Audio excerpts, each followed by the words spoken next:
আমাদের সংস্কৃতি, আমাদের সংস্কার সর্বদা থাকবে আমাদের সাথে। ভারতের মহান গ্রন্থ আর কাব্যের সম্পূর্ণ সংকলন। সাবস্ক্রাইব করুন তিলক।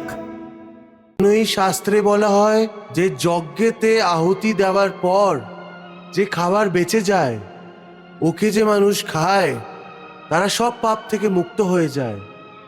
আর যারা শুধু নিজেরই পেট ভরার ভাবনা নিয়ে খাবার রান্না করে, ওরা তো পাপেরই ভোজন করে। হে কেশব, যজ্ঞের সম্বন্ধে সাধারণ ধারণা তো এটাই যে অগ্নি জ্বালিয়ে অগ্নিকুণ্ডে আহুতি দেওয়ার নাম যজ্ঞ হয়। কিন্তু হে মাধব, তুমি তো বলো যে লোকেদের কল্যাণের জন্য করা যে কোনো কাজ যজ্ঞ হয়। নিজের কোনো প্রিয় বস্তুর বলিদান অথবা ত্যাগকেও যজ্ঞ বলা হয়। এর অর্থ কি? হে অর্জুন, এটা ঠিক কথা যে প্রাণী নিজের নিজের নিষ্ঠর মাধ্যমেই আলাদা আলাদা ধরনে আলাদা আলাদা দেবতার পুজো করার জন্য হবন ইত্যাদি করে, এটাকেই যজ্ঞ বলা হয়। আর কিছু লোকেরা পরম জ্ঞানী হয়, ওরা নিজের সম্পত্তি ইত্যাদির দান করে, ওটাও যজ্ঞ।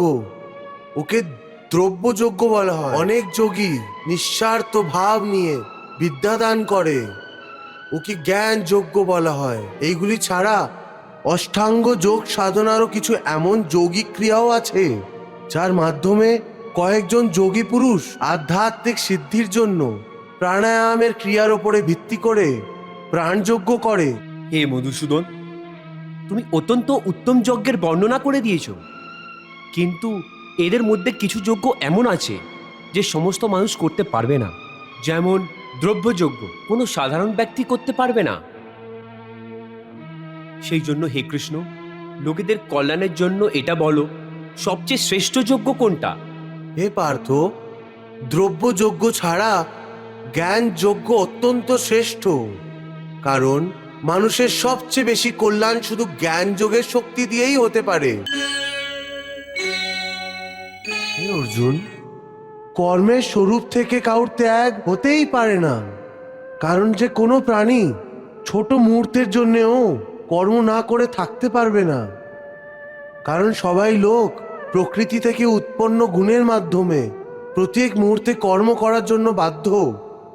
সেই জন্য যখন প্রাণী কর্ম করার জন্য বাধ্য হয়ে যায়, তাহলে ওর করা উচিত যে কর্ম এইভাবে করুক যেভাবে কোনো যজ্ঞ করা হয়। যজ্ঞ? হ্যাঁ পার্থ, যজ্ঞ যজ্ঞ লোক কল্যাণের জন্যও করা হয়, আর ভগবানের আরাধনার জন্যও। সেই জন্য যখন কর্ম করতেই হবে, তাহলে তুমি তোমার সমস্ত কর্ম হয়তো লোক কল্যাণের জন্য করো অথবা আমার জন্য করো। এটা করলে তোমার কর্ম একটি যজ্ঞের সমান পবিত্র, কল্যাণকারী এবং দিব্য হয়ে যাবে। সেই জন্য কর্মকে যজ্ঞ মনে করে করে যাও, তাহলে তুমি কর্মবন্ধন থেকে মুক্ত থাকবে। কারণ হে পার্থ, এই জ্ঞানের অবস্থায় যে কর্ম করা হয়, ওকে ছেড়ে বাকি সব ধরনের কর্মের বন্ধন মানুষকে বেঁধে নেয়। यज्ञार्थात् कर्मणो अन्यत्र लोकोऽयं कर्म बन्धनः तदर्थं कर्म कौन्तेय मुक्त संगाः समाच। कर्म भूमि पर कर्म का है विधान अनिवार्य। कर्म यज्ञ की भांति कर, हे अर्जुन हे आर्य, हे अर्जुन हे आर्य। तन मन प्राण पवित्र बनाए, कर्म के यज्ञ की पावन ज्योति। यज्ञ के मूल में हो बलिदान, तो सोई आत्मा जागृत होती। यज्ञ व्रति को त्यागने पड़ते अभिलाषाओं के झूठे मोती।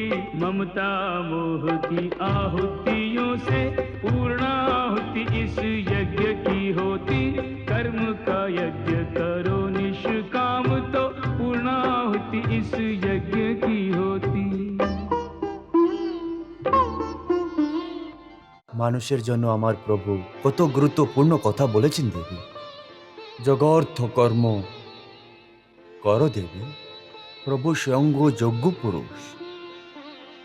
এর অর্থ এই যে মানুষ যখন পরমাত্মাকে নিজের শরীর, মন, সম্পত্তি, জীবন সর্বস্ব সমর্পিত করে দেয় আর প্রত্যেক প্রাণীর মাত্রই ও পরমাত্মার দর্শন করে লোক কল্যাণের জন্য কর্ম করে, তখন ও যজ্ঞ করে। হে অর্জুন, শাস্ত্রে কয়েক ধরনের যজ্ঞের বর্ণন দেওয়া আছে, যার মাধ্যমে প্রাণী দেবতাদের আরাধনা করে ওদের প্রসন্ন করে। হে অর্জুন, সমস্ত দেবতা আমারই স্বরূপ, সেই জন্য এই যজ্ঞের মাধ্যমে প্রাণী আমারই আরাধনা করে। হে মধুসূদন, তোমার বলার অর্থ হলো যে যজ্ঞ বিভিন্ন ধরনের হয়। দয়া করে আমাকে ওই সমস্ত কিছুর ব্যাখ্যা করুন। পার্থ, প্রথমে এটা বুঝে নাও যে যজ্ঞ কাকে বলে। নিজের কোনো শ্রেষ্ঠ বস্তুকে, নিজের সম্পত্তিকে, নিজের কোনো বিশেষ ভাবনাকে, বরং নিজের কোনো তীব্র কামনাকেও ওই ভগবানের চরণে সমর্পণ করে দেওয়াই যজ্ঞ বলা হয়। নিজের কোনো প্রিয় বস্তুর অর্পণ, এটাই যজ্ঞের আসল ভাবনা। সেই জন্যই শাস্ত্রে বলা হয় যে যজ্ঞেতে আহুতি দেওয়ার পর যে খাবার বেঁচে যায়, ওকে যে মানুষ খায় তারা সব পাপ থেকে মুক্ত হয়ে যায়। আর যারা শুধু নিজেরই পেট ভরার ভাবনা নিয়ে খাবার রান্না করে, ওরা তো পাপেরই ভোজন করে। হে কেশব, যজ্ঞের সম্বন্ধে সাধারণ ধারণা তো এটাই যে অগ্নি জ্বালিয়ে অগ্নিকুণ্ডে আহুতি দেওয়ার নাম যজ্ঞ হয়। কিন্তু হে মাধব, তুমি তো বলো যে লোকেদের কল্যাণের জন্য করা যে কোনো কাজ যজ্ঞ হয়।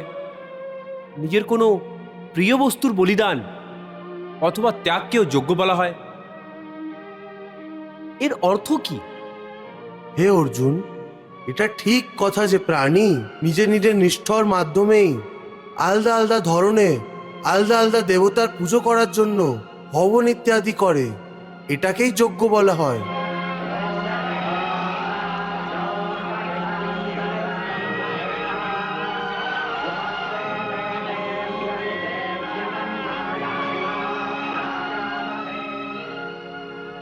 আর কিছু লোকেরা পরম জ্ঞানী হয়, ওরা নিজের সম্পত্তি ইত্যাদির দান করে, ওটাও যজ্ঞ, ওকে দ্রব্যযজ্ঞ বলা হয়।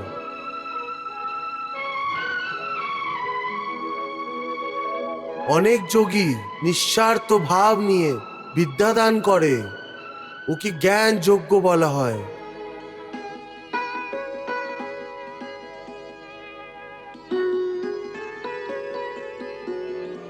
এইগুলি ছাড়া অষ্টাঙ্গ যোগ সাধনারও কিছু এমন যৌগিক ক্রিয়াও আছে, যার মাধ্যমে কয়েকজন যোগী পুরুষ আধ্যাত্মিক সিদ্ধির জন্য প্রাণায়ামের ক্রিয়ার ওপরে ভিত্তি করে প্রাণযজ্ঞ করে। ভগবান শ্রীকৃষ্ণ অষ্টাঙ্গ যোগ এবং তন্ত্রের কথাও যে বলছেন, ওর ব্যাখ্যা করুন।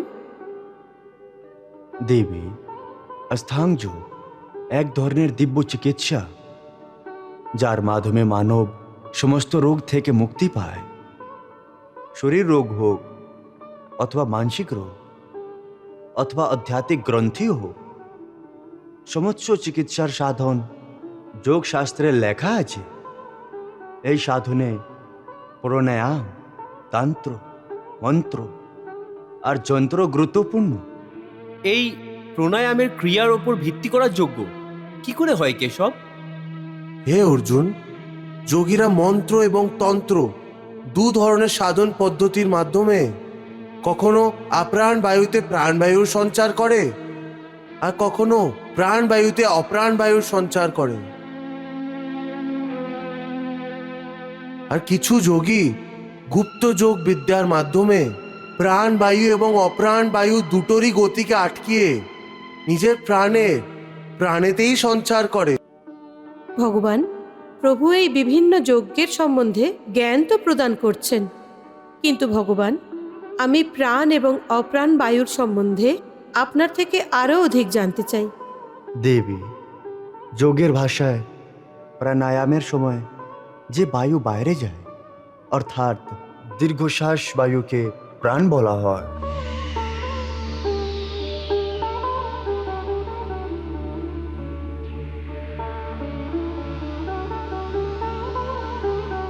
আর অপ্রাণ? ভেতরে যে শ্বাস নেওয়া হয় তাকে অপ্রাণ বায়ু বলা হয়।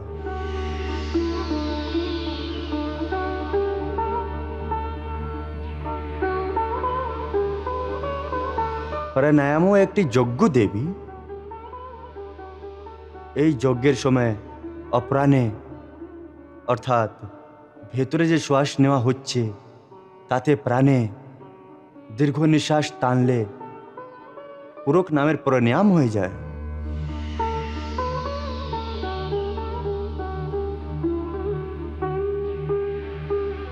আর এর পরিবর্তে প্রাণে অপ্রাণের সঞ্চার করলে ঋচক প্রাণায়াম হয়ে যায়। দেবী, প্রাণ এবং অপ্রাণ এই দুজনের মিলনে ওই প্রাণায়ামই কুম্ভক হয়ে যায়।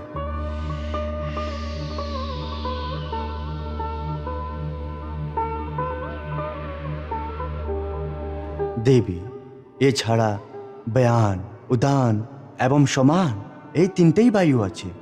আর উদান বায়ু? মৃত্যুর সময় যে বায়ু বেরিয়ে যায় তাকে উড়ান বলা হয়।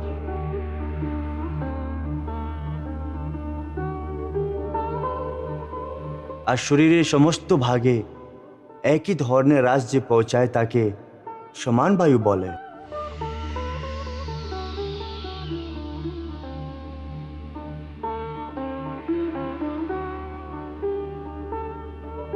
দেবী, প্রাণ, অপ্রাণ, ব্যান, সমান এবং উদানকে পঞ্চপ্রাণও বলা হয়। মনুষ্য শরীরে এই পঞ্চপ্রাণ কোথায় অবস্থিত থাকে ভগবান? দেবী, প্রাণ হৃদয়ে আছে। অপ্রাণের স্থান মানুষের নাভির নিচে, যাকে ভিত্তি বলা হয়।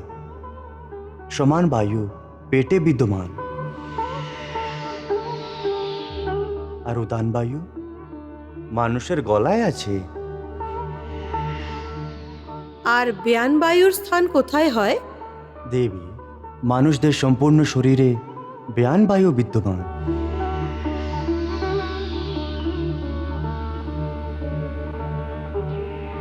যোগ শাস্ত্র অনুযায়ী প্রাণায়াম রূপী যজ্ঞ করলে মানুষ লোক কল্যাণের জন্য কর্ম করে দীর্ঘায়ু প্রাপ্ত করতে পারে।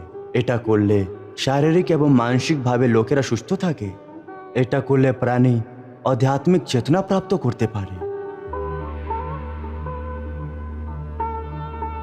হে অর্জুন, এই ধরনের সাধনার প্রয়োগ করার আগে কোনো জ্ঞানী গুরুর থেকে ওর সম্পূর্ণ শিক্ষা প্রাপ্ত করা অত্যন্ত প্রয়োজন।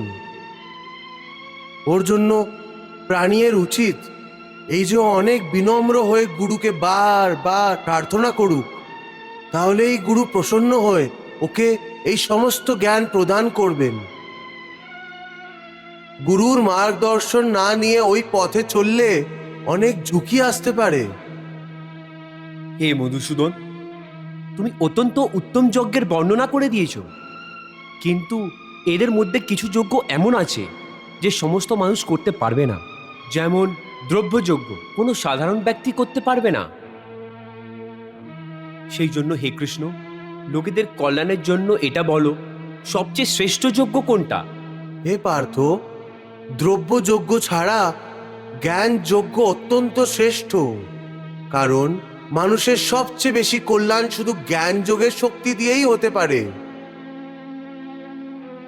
জ্ঞান মানবকে ভালো মন্দ, পাপ পুণ্য, ধর্ম অধর্ম শিখাবার চেষ্টা করে। এমনকি জ্ঞানের মাধ্যমেই প্রাণী ভগবানের স্বরূপে ঠিক জ্ঞান প্রাপ্ত করতে সক্ষম হয়। হে পার্থ, জ্ঞান এমন একটি অগ্নি যার মধ্যে মানুষের সমস্ত দোষ, দম্ভ, অহংকার ইত্যাদি অবগুণ ভস্ম হয়ে যায়। সত্যি কথা তো এই ভক্তির উৎপত্তিও জ্ঞান থেকেই হয়। কি বললে? ভক্তির উৎপত্তিও জ্ঞান থেকেই হয়? হ্যাঁ অর্জুন, জ্ঞানের পর্বতের চূড়ায় পৌঁছাবার পরই মানুষ এই জ্ঞান প্রাপ্ত করে যে জ্ঞান পর্বতের চূড়ায় অনেক উঁচুতে ওই নির্বল আকাশ আছে, যেখানে ভক্তির রাজ্য আছে।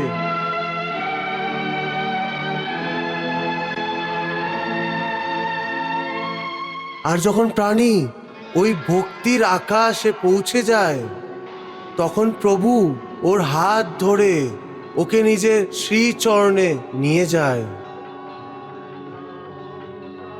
হে অর্জুন, এটা বুঝে নাও যে জ্ঞানের শেষ সিঁড়িতে চড়েই প্রাণীরা শ্রদ্ধার পাখা পেয়ে যায়।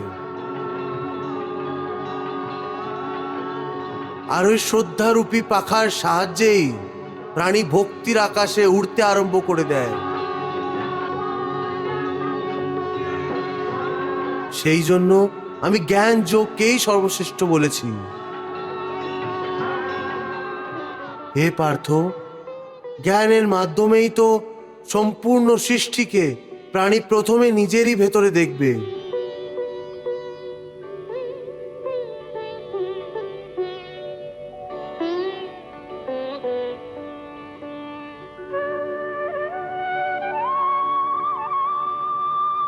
আর ওই সব কিছু তুমি আমার ভগবানের মধ্যেই ভালোভাবে দেখতে পাবে।